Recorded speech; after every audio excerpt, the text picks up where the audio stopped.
Il aime. Qui? Dieu aime tout le monde. Ce qui est caché par un sombre arrière-plan sur la couverture de ce fascicule devient tout à coup visible et clair. Dieu nous aime tous, sans aucune exception. Cela vous étonne-t-il? Dieu nous rencontre parfois d'une manière inattendue.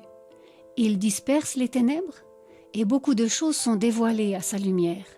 Bien vrai que ce n'est pas toujours agréable, mais c'est ainsi que Dieu nous guérit et nous libère. La Bible révèle ce qui est caché, pour que vous puissiez découvrir le plan de Dieu pour votre vie. À l'aide de cette vidéo et du symbole du pont, nous allons vous l'expliquer.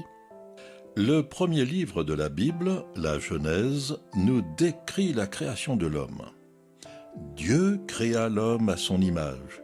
Il le créa à l'image de Dieu. Il créa l'homme et la femme. Il vous a créé et vous êtes unique. Le Créateur du ciel et de la terre s'intéresse à vous. Il aspire à avoir une relation personnelle avec vous. Il vous offre la vie éternelle. Il a un plan merveilleux pour vous. Qu'est-ce qui a détruit la bonne relation harmonieuse que l'homme avait avec Dieu? Dans Romains 3, 23, la Bible nous dit pourquoi. Car il n'y a pas de distinction, tous ont péché et sont privés de la gloire de Dieu.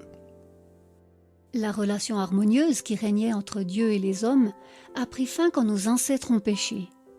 Le péché, ce n'est pas seulement le fait de commettre un crime, c'est aussi le fait de se méfier, de ne pas croire en Dieu, d'agir sans lui ou contre sa volonté. Le péché a creusé un fossé infranchissable entre Dieu et les hommes.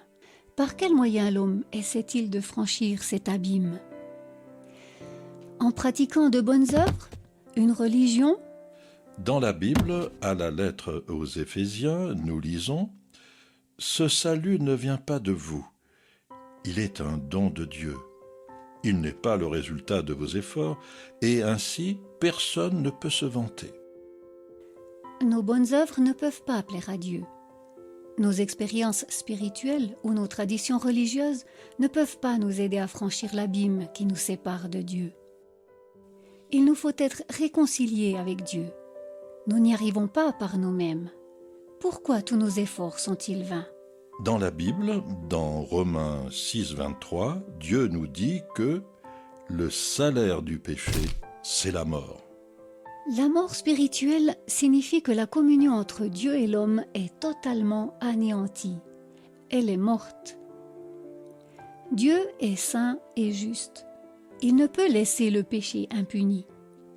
La conséquence du péché, c'est la séparation éternelle d'avec Dieu.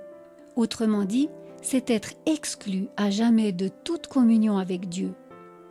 L'homme est absolument incapable de se sauver lui-même. Et si Dieu venait à notre secours? Dans l'évangile de Jean, chapitre 3, verset 16, Jésus affirme ceci.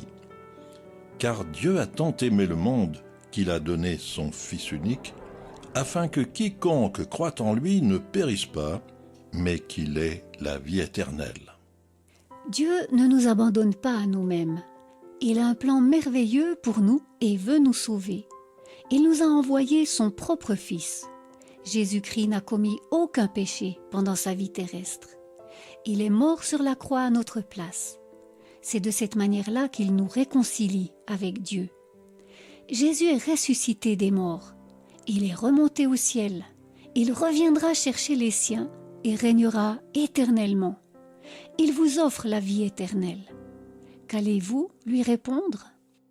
Dans la première lettre de Jean, donc toujours dans la Bible, Dieu formule son offre de cette manière. « Si nous confessons nos péchés, il est fidèle et juste pour nous les pardonner et nous purifier de toute injustice. » Jésus, qui a souffert à votre place, s'attend à une décision de votre part. Reconnaissez votre péché devant Dieu. Demandez-lui de vous le pardonner.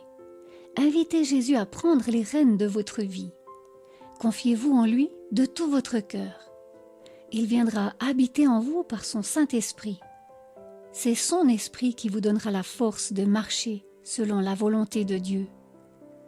Ressentez-vous maintenant le besoin de lui parler? L'important, c'est que votre prière vienne de votre cœur. Dieu connaît votre cœur. Il a promis de se laisser trouver par ceux qui le cherchent de tout leur cœur. Il connaît vos doutes. Vous pouvez lui confier très honnêtement ce que vous ne comprenez pas. Il se révélera à vous car il est vivant. Comment faire une expérience personnelle avec Dieu? Les paroles suivantes peuvent vous aider à parler avec Dieu, mais vous pouvez aussi tout simplement le faire vous-même, car Dieu comprend le langage de votre cœur. Jésus-Christ, je te remercie de ce que tu m'aimes. Je crois que tu es venu sur la terre pour me sauver et que tu es mort pour mes péchés sur la croix. Merci d'avoir été puni à ma place.